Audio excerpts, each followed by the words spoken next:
online. Welcome to Forfellingness Belysning illumination from the ancestors, guiding your path today. Every day, someone's little girl, daughter, sister, girlfriend, fiancé, wife, cousin, mother, auntie, grandmother, great-grandmother, elder, disappears, shattering a family, a community, the world. There is something we can all do. Remember them.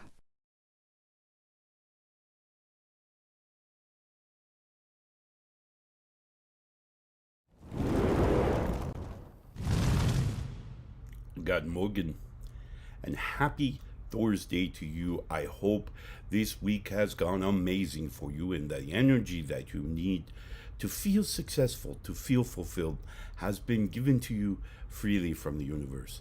I hope that all is well in your world. Well, today we want to start, just like we always do, by saying thank you. Thank you to all of you who have liked, followed, and subscribed on whatever platform you may have found us on, including and up to our new deployment that we're still testing, and that is on the radio station KWWP, which you can find at kwwp.org. It is an online streaming radio channel, but so feel free to check it out as well. As always, I want to give a huge shout out to my friends and my family deeply inside at New Reality TV, newrealitytv.com, of course, streaming channel dedicated to a plethora of spiritual perspectives that offer us an opportunity to see things a little differently, to give us a different angle, a better understanding of our spiritual journeys. Now, for those of you who who are just joining us, today's show brought to you by Australian T-shirts. Across the wide plains and under southern skies, banners of cloth carry our voice, our identity, and our pride. Australian T-shirts weave strength and story into every thread. Apparel that honors the wearer and the journey they walk. To find your fit among the clans, visit our website at akumedia.akoutlaw.com/sponsors. There you can find all of our affiliates who offer support for the show for all the purchases made through those links. So be sure to check those out. So today we're talking about the Bifröst and the boundaries of the Bifröst. Very exciting, as far as I'm concerned, a very exciting show because it speaks to, what are you doing? Calm yourself. All right. A very exciting show because it talks about the state changes in our lives, the emotional states, and certainly those states of altered consciousness where we're moving from one state to another. Super exciting because it is through this travel that we're able to see the many different facets of our lives. As I may have mentioned, for those of you who followed us last night on Sporksmal Bifröst, we spoke about this and how I explained, using the language of science, this idea of the Bifröst and many others. And so the Bifröst is very much, for those of you not familiar with Norse legend, maybe we should start there. And so what is the Bifröst? Well, the Bifröst is simply that boundary between the multitude of realms within the tree Yggdrasil. The boundary between these states of mind, if you will. So if you think about the Yggdrasil, and you think about the top and the bottom, the top being, of course, at the top of the tree is Asgard, where the Asgardians live, or the Asir tribe with some of the Vanir tribe of the gods. And then down at the bottom, of course, is Helheim, where the goddess Hel resides. And between them, of course, just a multitude of realms along the way. Well, if I think about the realms, when we think about Jotunheim and some of the others, Altenheim and many other realms along the way, we're really speaking about this idea of states of mind, of where our minds are at any given time, particularly given the influences that those states of mind may be providing for us along the way. Of course, today we're speaking about Thor, so we're talking about strength and strength of mind, which is really, I think, idealistic, going through this Bifröst and avoiding these different influences, these different other realms, to making sure we keep them in place. So we think about giants, the giants of Jotunheim, and we're talking really about anger and some of those emotional states that are not beneficial for us or for the harmony of those around us, right? So we're thinking about spite or treachery or those types of things. This is really what resides in this realm called, as an example, Jotunheim. Now, there are many other ones. You think about the dwarves and their industrialness, right? And their ability to forge things in their realm. Think about the elves and the trickery and the slippery kind of conniving kind of manners. So all of these realms within Yggdrasil were simply states of mind. And the Bifröst was that way that we could travel between them. Now, I also kind of think of the Bifröst as that state that we arrive in as we leave our conscious mind, our conscious waking mind, and we kind of slip off into dreamland, whether we're doing it at night when we're going to sleep or whether we're just daydreaming along the way. The traveling across this Bifröst is really just that. It's simply a change of consciousness. But it also kind of highlights this idea that there are these different states along the way that we can fall into one camp or another. So super important that we're able to navigate this Bifröst in a manner that is appropriate to getting us from where we are to where we want to be. Now, of course, for those of you, again, going back to our knowledge of what the Bifröst is and Yggdrasil as a whole, we put Midgard in the middle. It's the middle lands. Midgard, right in the middle. So it's halfway between Hell and Asgard. And in Midgard, of course, we can travel one way or another. Now, when we talk about Hell, many people assume that we're kind of assuming the role of the Christian understanding of hell, and that's just not the case. When we speak of hell, according to the Norse, there were two really parts of hell. One was simply lands of good weather, of fertile ground. It was an average, wonderful place, right? It was warm and the weather was good and the grounds were good and the hunting was good and all things were okay. And according to Norse legend, most people would end up here in a place called Lundar. Lundar, of course, meaning good lands. It was average. This represented the beautiful side of hell. Now, hell, according to legend, split in half, and half of her was beautiful and attractive, and half of her was certainly not.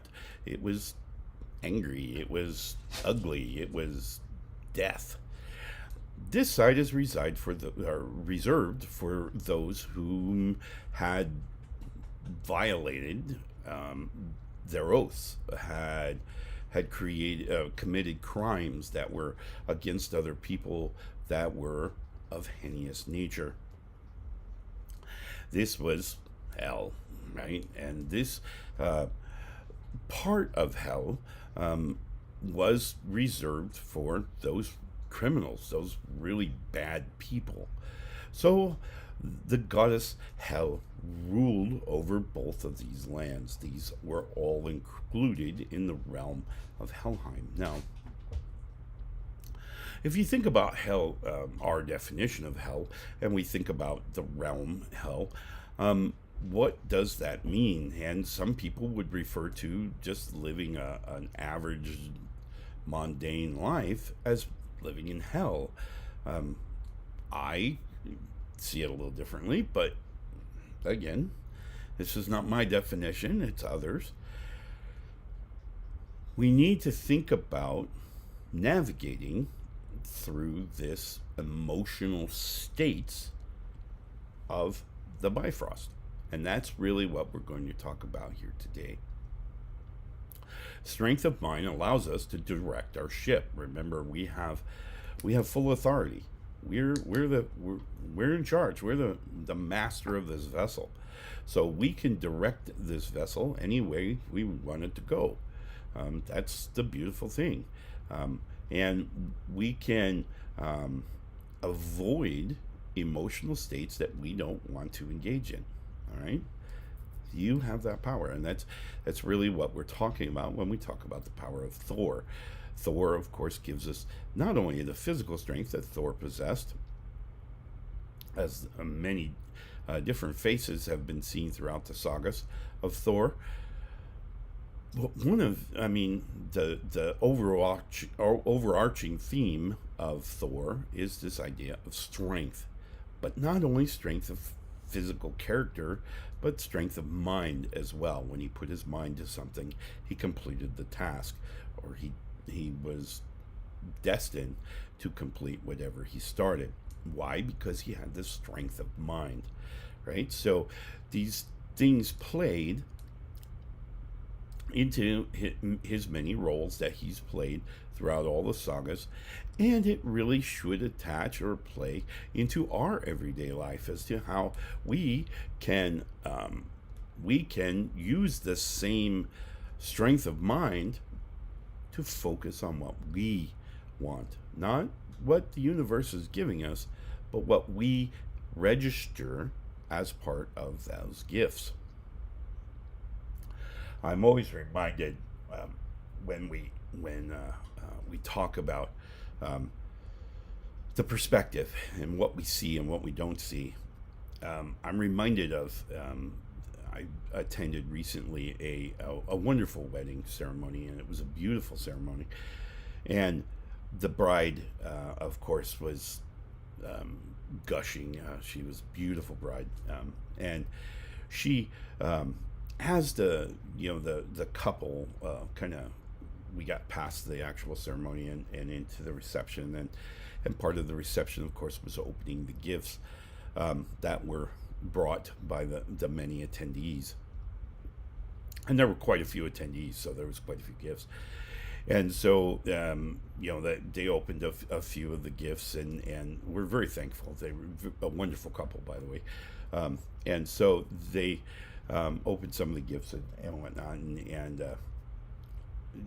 throughout the day. And then that evening,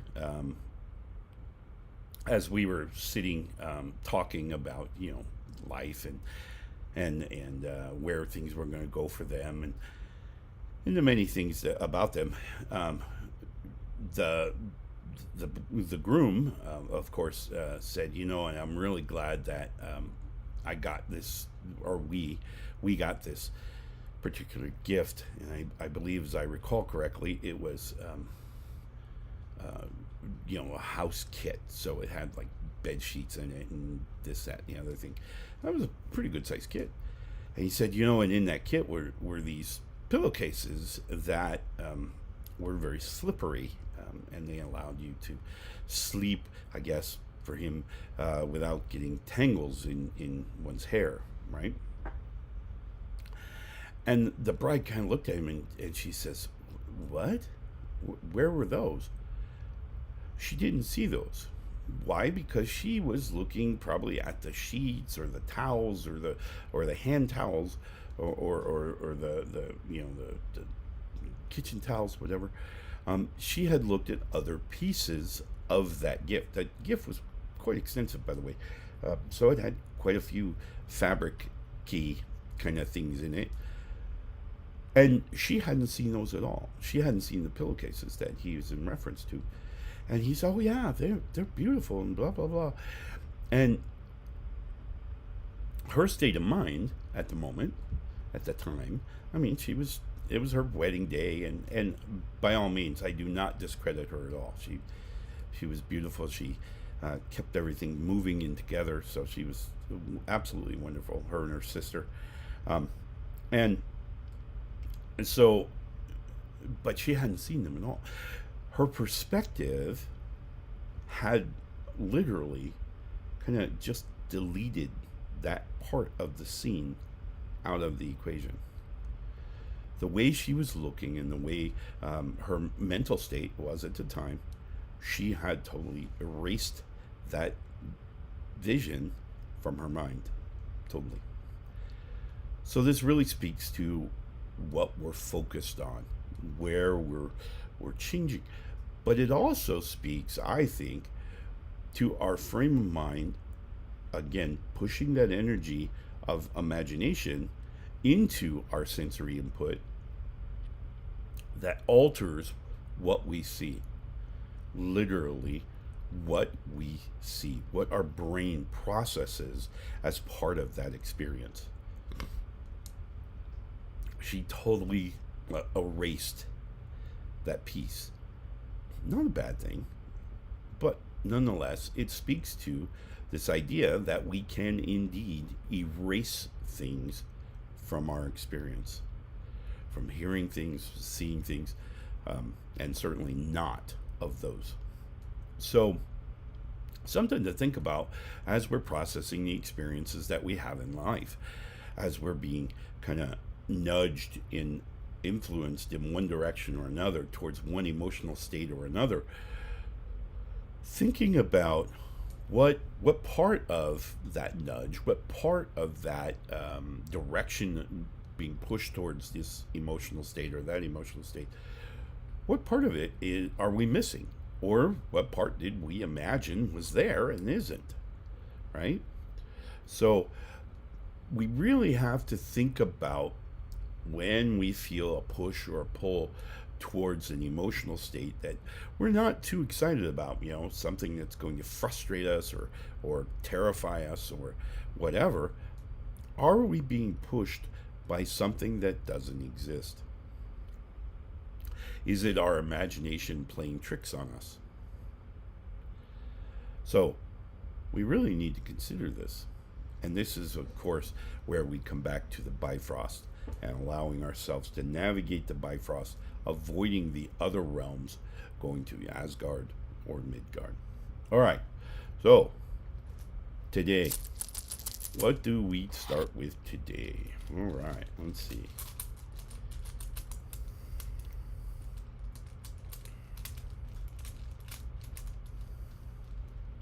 All right, and what do we draw today? I have not seen this, so Algiz.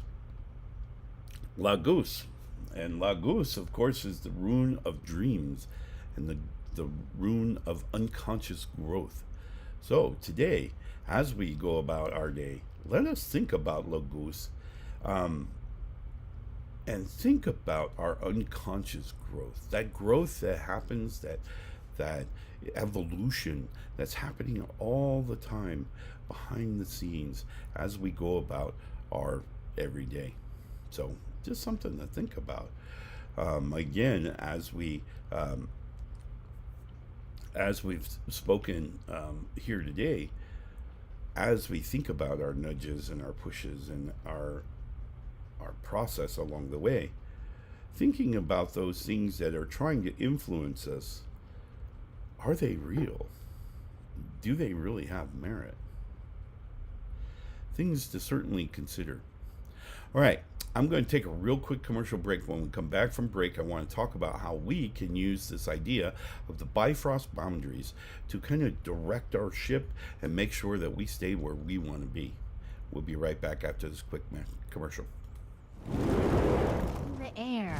The time is now. We're all waking up. We're waking up. We're all waking up. It's all shifting. New vibrations. It's you. It's you. It's me. It's all of us. Together. A new time. A new day. A new energy. A new energy.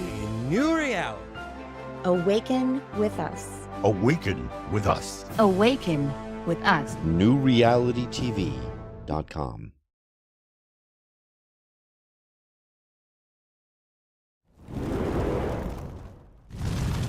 And welcome back. Thank you for taking that quick break. And again, a huge shout out to my friends and family at NewRealityTV.com. I can't begin to express my appreciation for all of them and all of my co-creators there at New Reality. Just a wonderful collection of spiritual perspectives that offer us a glimpse into the many different ways that we can find our evolutionary path. So do check them out. And as I mentioned, again, today's show is brought to you by Australian T-shirts. Wonderful collection of fabrics and shirts and other accessory items that can allow you to match and to express your pride in whatever, but make your mark. And again, they come in all kinds of shirts and the like, certainly clothing, ranging in ages from infant all the way up. So check them out, as well as our other affiliates at akumedia.akoutlaw.com/sponsors. Be sure to check them out. Any purchase you make goes to supporting the show and the radio station and the nonprofit. So all of those things. So be sure to check them out. Again, today's rune, Algiz. Algiz, of course, being the rune of dreams and unconscious growth. So we're kind of re-examining that. As today we look at the boundaries of the Bifrost and how it is that we can navigate the Bifrost and to maintain our state of mind between here and, of course, Asgard. Before I go much further, I do want to say, for those of you who do not subscribe maybe to the Norse pagan beliefs and the Norse culture, the Norse understandings and beliefs, by all means, this is not condemnation of anything else, of anyone else's beliefs. It is simply my interpretation, my understanding, based on the conversations I've had with my ancestors and certainly my elders in embracing what it was that they sought, right? So I'm simply following them in where they found comfort and where they found peace. So super exciting part of our lives. So as such, we're talking about the Bifrost, and we're talking about navigating through our consciousness and our unconsciousness as we go through an existence of experiencing these influences that are trying to kind of sway us one way or another, pushing us into sometimes an unwanted state of mind or sometimes a wanted state of mind. Either way, these influences that affect us, remember, they're going to alter us, right? So as an example, when we are emotionally charged one way or another, or anyway, all right, that creates a biochemistry within our bodies. It's a physiological thing. So we're releasing hormones within our system, and those hormones are going to float around the body and eventually wind up in the brain, and that brain is then going to evaluate what that chemistry looks like and then determine how we're feeling. All right, so Our emotional state is essentially this chemistry, right? As it's converted back into energy to be stored in memory. And again, there are some steps that are along the way, of course, for sure, and in all different directions there. But nonetheless, as we look at this chemical composition, remember, this chemical composition is being released into our physiological body, right? So hormones are coming into our system, and they have the potential of altering cell construction. They can alter our bodies. So if we're, as an example, if we're constantly in more or less a depressed state, they can physiologically alter our system to be expectant of that, all right? And so then we're going to have to retrain the body by creating the opposite hormone to then kind of change it back, right? To change it back to a happy state. So this same process kind of occurs with addiction or with any other type of